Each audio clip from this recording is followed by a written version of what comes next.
Welcome back to The Director's Cut, a podcast brought to you by the Directors Guild of America, featuring today's top directors sharing behind-the-scenes stories of their latest films and insights into the craft of directing. Please take a second to subscribe to our show wherever you get your podcasts.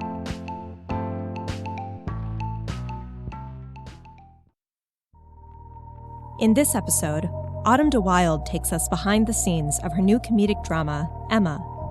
Adapted from the Jane Austen novel, the film tells the story of Emma Woodhouse, a well-meaning but selfish young woman who meddles in the relationships of her friends while venturing through her own romantic missteps in a small town in 1800s England.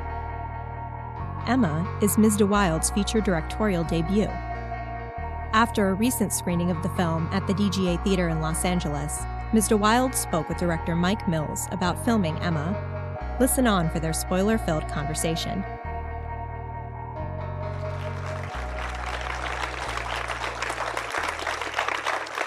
Hello, everyone. I'm Mike. That's Hi. Autumn. I'm Autumn. Autumn, congratulations on such an amazing film. I'm an old friend of Autumn, so I'm so proud and excited. And what a freaking hard first film. What a ridiculous challenge. So I don't know if you all know Autumn's work, but I've known Autumn for years as a still photographer and like me, a music video and ad director and filmmaker of that stripe. And so when I heard you were doing this, or I saw the ad for it, I was like, gosh, that's Autumn? And because Autumn comes from sort of famously Los Angeles bohemian roots and this sort of music, rock, and roll background. And then I started watching the movie, and I was like, oh my God, this is so Autumn. Autumn loves romance to me. Autumn loves men and women, but the male body, she's photographed so many charismatic, handsome men and knows all about it. And I felt like that was shining through. And then Autumn's an amazing host, an amazing caretaker for a community, amazing center for a lot of people. And I just kind of felt that all through the film. And that kind of love of that kind of life, and the production design, just the level of detail, just the food they're all eating, the palette that was going on, from the hair to the costumes to what the camera was doing, it was it's like an Autumn party of all these things that Autumn loves, And I was like, fuck, Autumn should have been an aristocrat, She missed her thing. So that's my ode to you. My real question was, you've done a lot of work, and I felt like I saw the vibe of that work all through the film, but it is your first film, and what a challenging period, orchestral first film. When did it feel like it was the first thing, and when did it feel like, oh, this is work I've been doing forever? Or was there an interesting balance between those things? Yeah, I did. Yeah, I'm 49 and I think I didn't go to film school or college. I did go to drama school at LACC, which has been an essential. I really only went there because a really cute guy went there. And I don't even think I prepared a monologue. I wasn't even good at improvising, so somehow I was. But I think because I did so many random things. I studied ballet for 14 years. I did this drama school, and as you know, photographer. I learned from my father how to shoot and stuff. So I think that over the years, all these different things that I learned by sticking my head in the fire, when I got to making the film, I did feel strangely prepared, even though it was a massive undertaking. I knew I was embarking on a giant film because of the budget and what I'd pitched, and they agreed to it. But I suppose it was definitely the marathon part was the hardest, just how long it goes on and keeping it going. But I did feel weirdly prepared. And I think because I didn't go to school, every commercial I did and every music video I did, and even every photo shoot, because I was much more of a storyteller, photographer, sort of, as you know, I like trying to make everything seem like a scene from a movie to make it more fun even.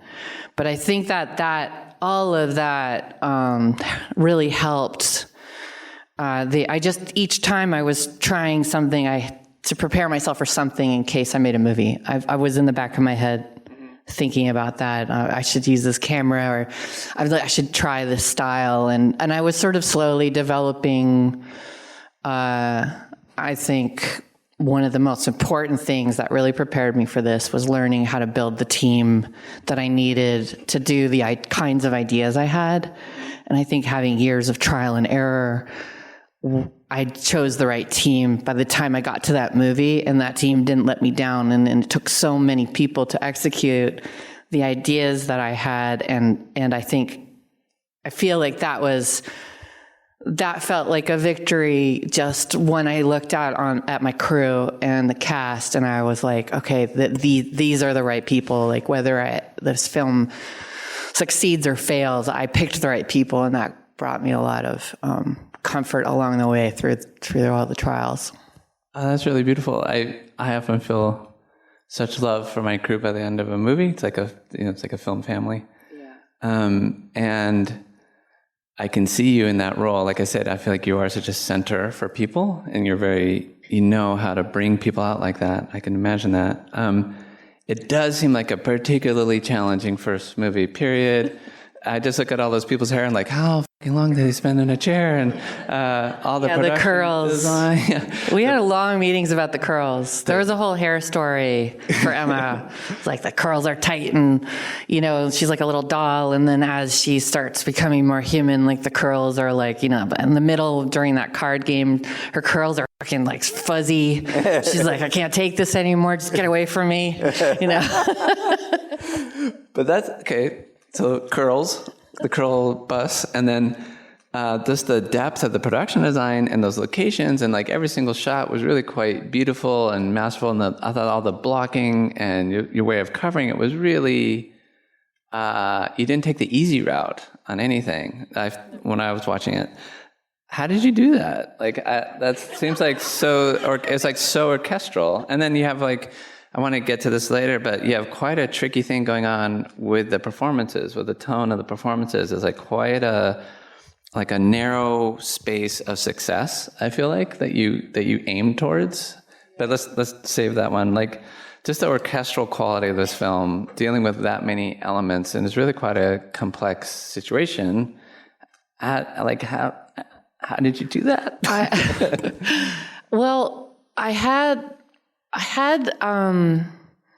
I always have used color rules to help keep everyone, like give my teams the freedom to create, but there are some borders, and I sort of demanded at the beginning, not that anyone fought me on it, but I demanded that the production design, costume, and hair and makeup, and then as soon as Chris Bovell, or my DP, joined his team, that we come together from the very beginning, and share all of the plans. So we had long meetings with like swatches of wallpaper, and something I started doing a long time ago is I started having the colors that we're planning to use, having them not printed but painted onto, bigger pieces, so that sometimes I send departments out if they're on a commercial, like so that their shoppers have a better chance of success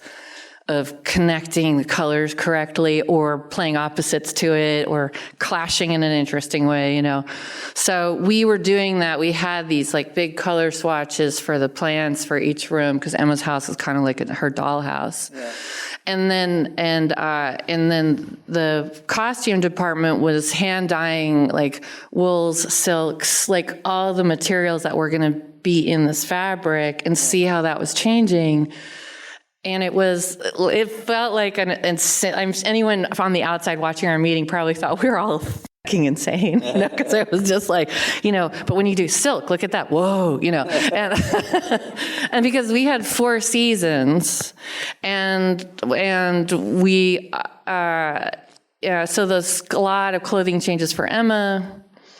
So I guess what I'm saying is that in that chaos of the first initial pileup, we started creating a Bible of colors. Yeah. And I think each department, rather than being forced to go off, come up with something, come back and get batted away by the other department, it just stopped it from becoming a competitive atmosphere.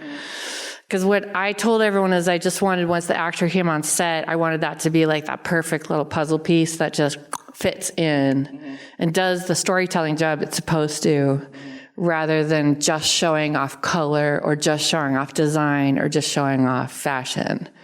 And I think that because that communication was opened early, it really did help everyone do their part of that job, and I was conducting, I suppose. And also for my pitch, I had this box with all these images in it.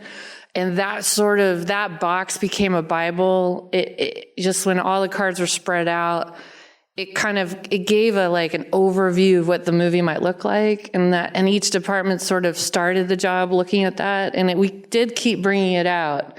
It sort of kept harnessing the ideas, and we were really clear on what was historically. I feel like I'm giving you a long answer to this because it's complicated. This is what we're all here for. Is your long answer. So that's good. I'm like a nut for research and a nut for costume history. Fashion history. So I was also telling them ahead of time, so there wasn't all this wasted time. Yeah. I was like, go with, if the fashion is weird, go with it, because it is. That's what I love about that period. And a lot of films in this period, I think, soften that, she may not look as pretty in this. A lot of stuff gets softened for whatever the fashions are of the time that movie gets made, except for a few movies that I really love. So I wanted the awkwardness and the comedy of that. Yeah.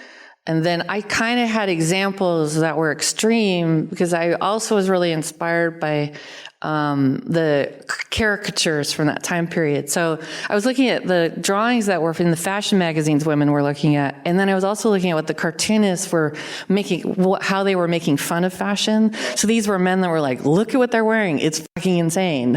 And they were drawing these amazing, cartoons of it, and a lot of ideas came from that, going in between the sort of romance and beauty of the fashion and the comedy and ridiculousness of the fashion. And I think just having those examples, it was a lot of visual examples that I think really helped us keep circling around each other. I guess, did I sort of answer? Super interesting. How long was, that sounds like a lot of prep. How much prep did you have? Well, there was this long soft prep. I did sort of my production designer, Cave Quinn, and I did, and the Helene, the location scout, we scouted for a long time before official prep, because because I've always had bigger ideas than my budget, I have learned to look for locations that have at least a quarter, hopefully 50% of what we're going to do. And then I add to that. Yeah. This time I did have a really healthy budget, so I wanted it to look like an even bigger budget. So we were looking for houses that had, one, distinctive qualities, so it didn't become confusing to the audience. Oh, this is Emma's house, and this is Mr. Knightley's house. So we wanted very visually distinctive. And then Emma's house, we had to be able to paint and wallpaper, which is unusual for a great old house in England. So we couldn't use a National Trust house. Yeah, wow. So that house let us make restore it to its Georgian colors, instead of contemporary version of it. Yeah, a lot of people think of things from 200 years ago as being faded and kind of gentle patterns and stuff, but we've just been looking at faded colors and faded wallpaper. So we were going into the Technicolor world that they were actually in, maybe with a little exaggeration on my part. Yeah, but not by a lot. That's so much work. You just said something that I've picked up a lot on the film. It kind of, we were saying this before, kind of like it's not like a Jacques Demy film, but it's like edging that way, or sort of edging almost towards becoming a musical in its like formal precision of the filmmaking itself. And I feel like that's sort of a comment or a reflection or bouncing off of the manners of the time and the manners of sort of a Jane Austen world. And it's really beautifully done, I feel like, in the acting, but also just in that visual world that you were depicting. There's a really interesting balance between, I think, like accuracy, I guess it would be called, and then also it's like your voice, which has like a comedic slant to it, or a ruseful way, which is almost has like a slight like punkish aftertones, like treating this very staid world. Is that true to you? Like, I feel like there's a gentle, odd comedy infused through the whole thing. Yeah, I think Jane Austen's really funny, and it gets funnier the more information you have, because the romance and the human observation shines really loudly through, and that translates no matter what time period you're in. But the more you study the manners and the class system and the sort of like daily life in a small town, you realize what a clever satirist she was. Yeah. And I'm a big fan of spaghetti westerns, and I always loved how they were so kind of over the top, but the drama was high. Mm-hmm. There was like a weird kind of dark comedy to the style of like The Good, the Bad, and the Ugly. Mm-hmm. Yeah.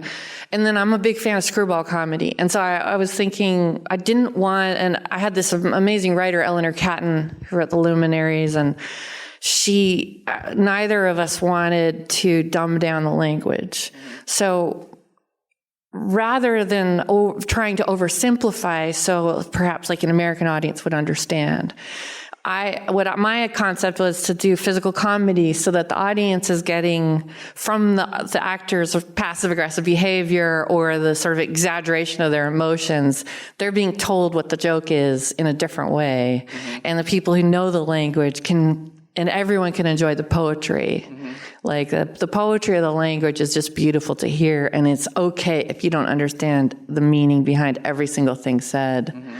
So I sort of like, there's a lot of class system satire. So like, for instance, the tea scene with Mrs. Elton and Mr. Elton, her hair is a real hairstyle, that bow hair from that time period.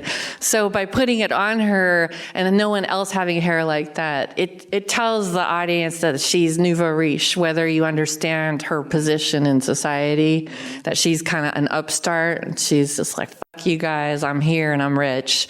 And then if you still don't get that, what that whole thing going on is Mr. Elton just fucking wants cake.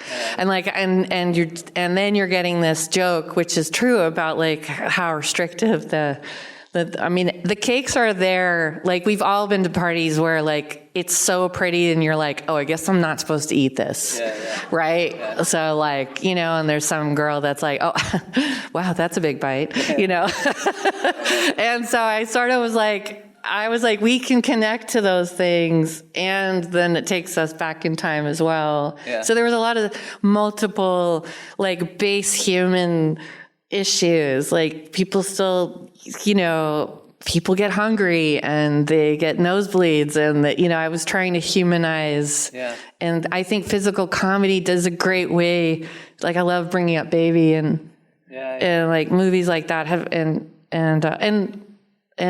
The Umbrellas of Cherbourg is such a weirdly dramatic but exaggerated comedic, colorful landscape. And I think I love that description. There was that picnic scene too, where they're asked, what are your inner thoughts, right? Is that what the line was? Yeah. And the woman was like, well, what was her response? Like, well, no one has ever asked me that. Or I felt like obviously that's such a accurate depiction of the mores of that period, but also very relevant now. Yeah, like we've all been to parties where it looks like it should be the best party in the world, and you're like, this fucking sucks, and my editor and I called that the doom section. And in fact, there was an argument I had with my producer. Initially, one of my producers was like, the music's a bit depressed, like, shouldn't it needs to turn, shouldn't it be kind of like more upbeat? And I was like, no, man, you've been to parties like this. You like walk in and you're like, we're all fucked. This is going to be bad. And I thought it was really important that everyone is just got their nose right above water and they're just trying to keep it all really pleasant. Because what I hoped for that scene, what was the whole movie, I think doesn't work unless that moment with Miss Bates, unless it kind of it has to break your heart.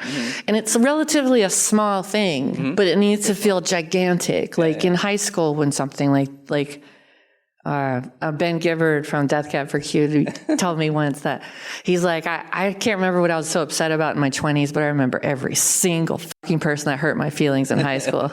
And it needs to be one of those electric moments. And so we sort of set it up so you sort of know something bad's going to happen, I think, rather than trying to surprise them. And then it seemed to, what happens, it seems, because I've sort of gave the audience permission to laugh at Miss Bates the whole time. It's okay to make her the butt of the joke, that I hope that the audience falls into the trap and laughs with Emma and is then just as guilty as her and realizes how dark that moment is. And Machiavellian. That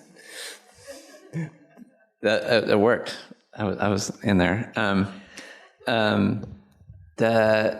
I feel like one of the things that really impressed me the most was, I think we're talking about right now, this paradoxical combination of like the physical comedy element you're talking about, also a slightly arch satirical air to like the performances, but then also very emotionally real, emotionally grounded.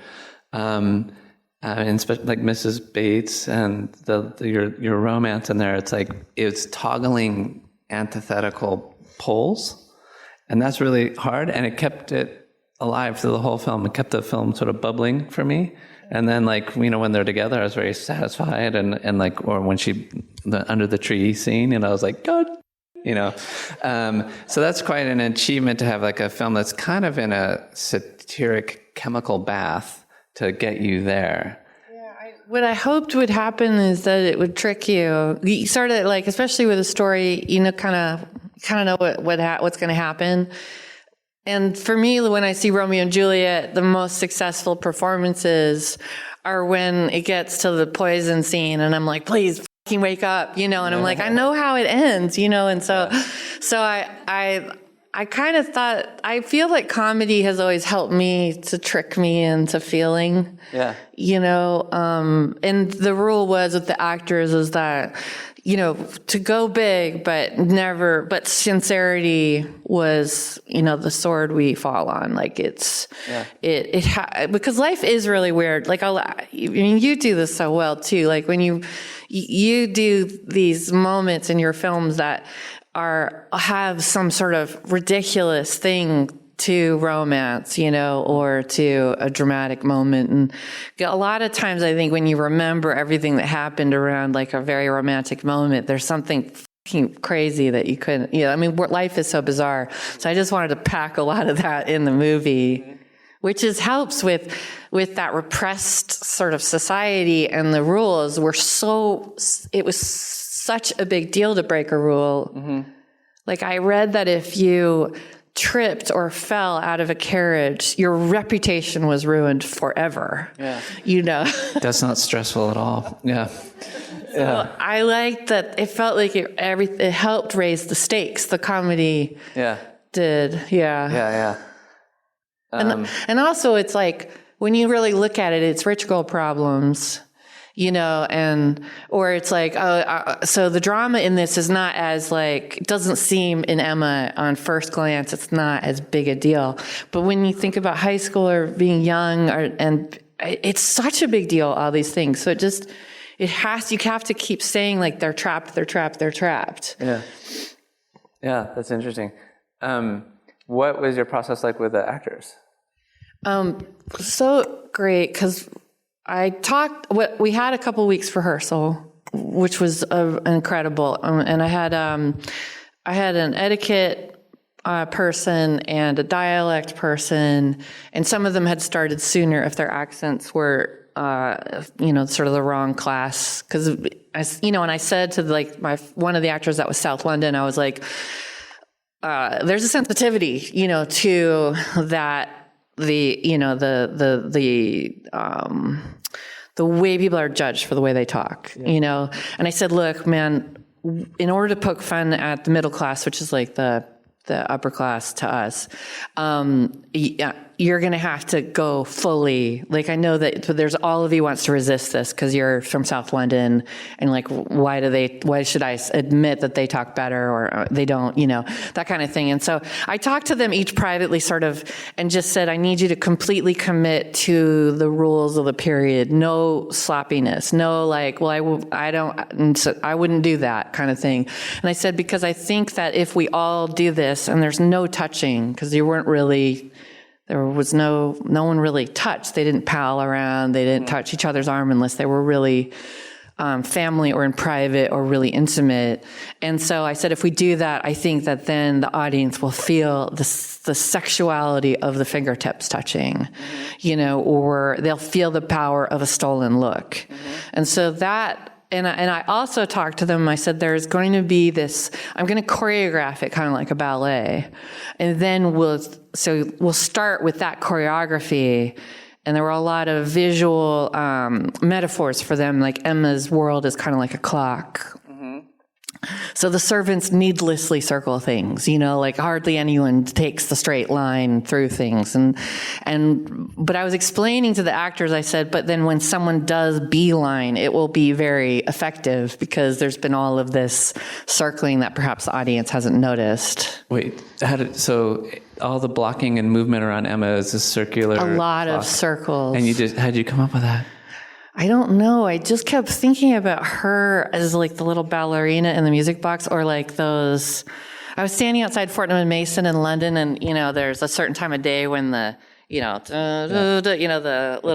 clock opens and they come out, and I just thought, well, that's like what the whole town is like for her. Did you have a metaphor like that for each main character? Yeah, well, that was a big one for everyone, that they were all in this like clockwork. That dance, it kind of happened where they all end up circling or intersecting and dancing with each other. Yeah, and I said that the reason for that, I think then when like everyone starts becoming more and more fucked up with whatever they're going through, then it'll be like the gears, like the springs are popping out, and it'll help the visualization of like Emma's kind of losing her mind and Knightley's having a panic attack, and then with that, then with each actor, like Johnny Flynn and I decided that Mr. Knightley gets panic attacks, and that he's like, just holding it in. And then that helped with his costume. And then so by the time he's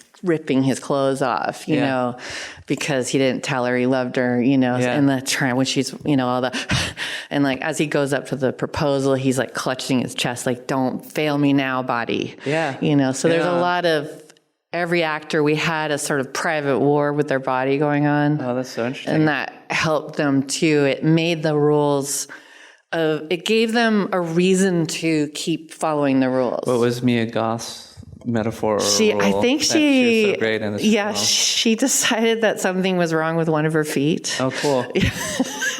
Or that one of her shoes didn't fit properly, because we also, in my research, I found out that women often almost always made their own shoes, which is why they had to stay on the path. And there was a lot of, the shoes would just come apart easily. So, when you said everyone's treading water, sort of at the picnic, but she felt like she's treading water, class water the whole time. I talked to her about that. Because Becky Stark from Lavender Diamond. I had always felt that she's this is band Lavender Diamond that we both know. I'd always felt that once you knew more about Becky's life, the hopeful songs had so much more meaning. Yeah, darkness. And darkness, because and that was my first image for Becky Stark was, oh my God, she's like, the water's up here, and she's like, peace and love, you know, and you go, oh my God, she's so heroic. She's not just glossing over things. And so I talked to Mia about that. I was like, what if Harriet's just like, you know, like just so sure she, you know, just with love and faith that she's going to get through this. Yeah. I would love to congratulate you on the gratuitous male nudity in the film. That was awesome and hot. And also she's obviously the sort of the smartest power, maybe not the smartest, but at least as smart as anyone, probably smarter. She's the power holder. And that was so inside the context of this historical film, inside our culture, it was like very subtly done, but it was like, obviously that's the way that plane flies. The plane in this movie, she's the pilot. Yeah. Well, thank you. Well, Emma is remarkably intelligent, and you can, in Jane Austen's writing of the arguments, it's obvious because she often makes an incredibly good point when she is very at fault for something. And that's part of their biggest fight that Knightley and her, one of the big fights that they have, he's just like, he's so pissed off that she made an incredibly intelligent point, but she's just glossed over, you know, her part in this like whole drama that she's created. Yeah. And I love that about their relationship, that he catches her at that, but he doesn't disagree with her intelligence. And it's not a taming of the shrew story. He doesn't tame her. He just wants to remind her, he just is honest with her about the repercussions of her actions. And by making her remarkably intelligent, I was able to make her remarkably immature emotionally. She'd never had a friend that wasn't paid to be her companion. So, of course, she's going to be incredibly stupid in some of her decisions. And I love that, like, genius, idiot combo, you know. Very screwball comedy. Yeah, and blindness. Formula. Yeah, and blindness is a big theme. Most of the characters in Jane in this book suffer from some kind of blindness to what's going on, to how they feel, or to like the secrets that get revealed. And so this is considered the first detective novel, because it was the first novel to have a big secrets at the end. And if you read it a second time, all of the clues are actually in plain sight, which is an Agatha Christie based her style on Emma. Wow. Cool. So that was really important to me, to leave all these clues and to have for us to see Emma fail in different ways, but not just from feminine wiles, you know. Yeah. And then the nudity. And the central stalking thing, that was so rad. Yeah. And this, when he I don't know if it was a panic attack, but when he threw his clothes off and laid on the floor, I was like, I just felt all of your photographing all this very charismatic rock and roll men through the years kind of like zing up through this movie. Yeah. It's there because I felt like I had been watching women undress my whole life, which I don't think I don't disagree with. I mean, often it is very revealing and helps create a vulnerable moment with a female character. When she took her stockings off too, it wasn't sexualized, but it was a nice intimacy, hiring of the intimacy. Her not even noticing that her clothes are being taken off by someone was really important in that moment. Yeah. And that was why at the beginning of the movie, she's kind of watching her like a hawk, like not like that, like this, you know. And so her being completely blind and deaf to like even there being a person in the room showed that she was overwhelmed finally with emotion. But for Mr. Knightley, as far as fashion history, I said to my costume designer, I said, I don't even know what's underneath those clothes. And then I had found out that they didn't wear underwear, men or women. And I was like, what? Like all these movies, and I didn't know that. You know, and it makes sense. There wasn't plumbing yet and stuff. And so, and men's shirts were their underwear. They were long like a dress and then twisted under their junk. And that was their underwear. And so I was like, can you just show me? And so they showed me the whole dressing process. And I was like, I want to see that in a movie. Yeah, that's great. Yeah. And then the other thing was that, was that I realized when I saw what was underneath all those clothes that Emma and Knightley were dressed exactly the same. They both wore stockings over their knees with garters, and they both had these dresses under her under her corset, and him, was actually his shirt. I was like, that's also really interesting. All these masculine, male, this is what a man is. And in this time period, they were basically wearing the same things until the armor went on and his became men and hers became woman. And I thought that was really interesting to me. I'm always curious, you have like one favorite moment? It could just be like when you got to go to the bathroom or something, but like from shooting, is there one? For me, often when I go to the bathroom, I'm like, oh my God, I'm alone. This is so great. Because the whole crew is waiting for you to go to the bathroom. It's like, and then when you're on your period, I just have to say, it's like, like the whole crew knows I'm on my fucking period because I have to go 17 times. But or is there, someday I'll just be able to say, I'm on the rag, guys, or is there a favorite moment, or is there a time when you're shooting they were like, I'm here, or I got to do this, or I don't know. Is there? Yeah. A lot. Almost every day. I think I was in love with my whole cast. I was in love with Mia. I was in love with Johnny. I was just like, oh, there was one day when all of them at different times, like, gave me this affectionate hug, this, and I was like, Jesus Christ, I'm human, you guys. I can't, it's so much handsomeness, I was like, just get away. You're just too good looking. But, I think having their trust was huge. Yeah. I have always, anytime I hit that moment in a photo shoot when someone feels like they're like with me, I'm like, oh God, thank God, because you just can't ever take that for granted. It's a beautiful thing. Yeah. I think the ball was my favorite because by then the actors were so trained to sort of create these, they all knew what their secrets were, the characters, and all of those secrets collide and new misunderstandings are created and at the ball. And so we had 3 cameras because we had to do it over 2 days and it was so much stuff to shoot. So I choreographed it like a play because I was just like, we just need to know where everyone's going. So the whole thing was choreographed like a play. And then Chris and I started figuring out the different ways to shoot all those different things that we needed to cover, all these little worlds that we created and dramas. But then the actors started coming up to me like, okay, I snuck a look to Jane Fairfax and then she looked back at me, but when she looked back at me, I looked away. And I was like, okay. And then I would report to, camera and then like another actor would come up to me. And so I felt like we became all a bunch of spies, And it was like, well, I've just trained them to just report to me all their tiny little moves. And then we managed to capture it.